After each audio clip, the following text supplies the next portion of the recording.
নমস্কার বন্ধুরা, তোমরা আশা করি ভালো আছো। আমার এই চ্যানেলে তোমাদেরকে স্বাগত করছি। তোমরা দেখো, আমি সুন্দর রেসিপি নিয়ে এসেছি।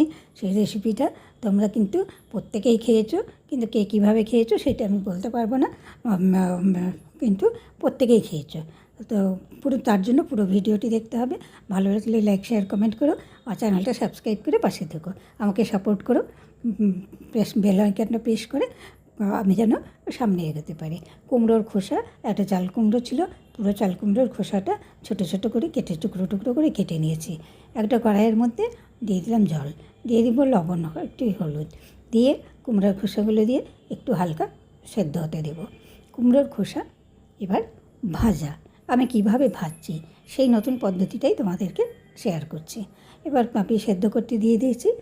একবার উঠিয়ে দেখলাম যে জলটা অনেকটা উপর নিচ না করে দিলে সেদ্ধটা ঠিক মতো হয় না, সেই জন্য কিন্তু একটু নাড়তে হয়।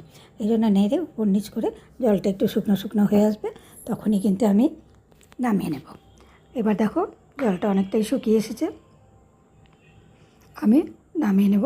হালকা একটু রস রস ভাব আছে। এবার আমি নামিয়ে নিচ্ছি কুমড়োর খোসাগুলো। এবার ঠান্ডা হতে দিয়ে দেবো। ততক্ষণ একটু কথা বলে নিই। ঠান্ডা হয়ে গেছে, এবার এটাকে আমি তৈরি করব ফ্রাই করার জন্য। কীভাবে করছি, কী করছি তোমরা কিন্তু স্কিপ না করে দেখতে থাকো। দিয়ে দিলাম চিলি ফ্লেক্স, চিলি ফ্লেক্সটা কিন্তু আমার বাড়িতেই করা। দিয়ে দিলাম লবণ, দিয়ে দিলাম একটু সামান্য চিনি আর একটু হলুদ। এর সঙ্গে ভাজা মশলা, ভাজা মশলা বলতে জিরে, লঙ্কা, ধনে, গোলমরিচের গুঁড়োও দিয়ে দিলাম। ধনে আর দিলাম কুচানো পেঁয়াজ, স্লাইস করে কাটা পেঁয়াজগুলো ছাড়িয়ে ছাড়িয়ে দিয়ে দিলাম। দিয়ে ভালো করে মাখিয়ে নিলাম। ভালো করে পেঁয়াজের সঙ্গে কুমড়োর চোকাগুলো ভালো করে মাখিয়ে নিলাম। কুমড়োর চোকাগুলো, খোসাগুলো আর কি একটু সেদ্ধ করে নেওয়ার ফলে ভাজাটা ভালো হবে, নাহলে ভাজাটা খুব ভালো হবে না। আর সামান্য পরিমাণে বেসন দেবো বাইন্ডিংয়ের জন্য। বাইন্ডিংয়ের জন্য একটু বেসন দিয়ে মাখিয়ে নিলাম। তো ভাজা তো অনেকেই খেয়েছে, আমরাও খেয়েছি, ভর্তাও খেয়েছি, সবই খেয়েছি। তো এই রেসিপিটিকে তোমরা করেছো কি না করেছো জানি না, তবে এই যে খেতে খুবই সুন্দর লাগে। মানে ভাতের পাতাতে, গরম ভাতে এত ভালো লাগবে খেতে যে প্রায় ভাত অনেকটাই খেয়ে ফেলবে এটা দিয়েই শুধু। মাছের ঝোল খাওয়া তো পরের কথা। তো এইবারে কড়াইয়ের তেল গরম হয়ে গেছে, দেখো দিয়ে দিয়েছি। এবার সুন্দর করে লাল করে ফ্রাই করে নেব। অপূর্ব টেস্ট এটার। তো তোমরা যারা এখনও দেখছো তারা প্লিজ একবার বাড়িতে অন্তত চেষ্টা করে দেখো, চেষ্টা করো আমাকে কমেন্ট করে জানিও। খেতে কিন্তু অসাধারণ হয়েছে। বা মানে ভেজে রাখতে রাখতেই কিন্তু একটু একটু করে খেতে খেতেই অনেক খাওয়ার আগেই অনেকটা, ভাত খাওয়ার আগেই অনেকটা খাওয়া হয়ে গেছে। এত সুন্দর টেস্ট। এইটা তোমরা একবার বাড়িতে হলেও চেষ্টা করো।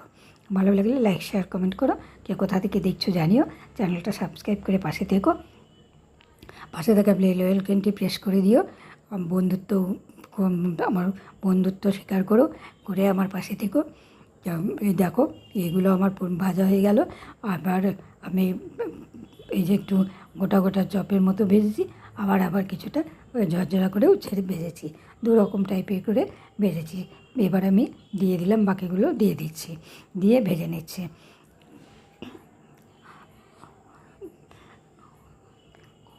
এই যে ভাজাগুলো এবার কিন্তু পুরোটাই ভাজা মোটামুটি শেষ হতেই চলেছে। এবার তোমরা নামিয়ে নিচ্ছি। যারা ভিডিওটা পুরোটা দেখলে তাদেরকে অসংখ্য ধন্যবাদ। ভালো লাগলে চ্যানেলটি লাইক, শেয়ার, কমেন্ট করো, সাবস্ক্রাইব করে পাশে থেকো। আজকের মতো শেষ করছি, পরের ভিডিওতে দেখা হবে। ভালো থেকো, সুস্থ থেকো, সাবধানে থেকো।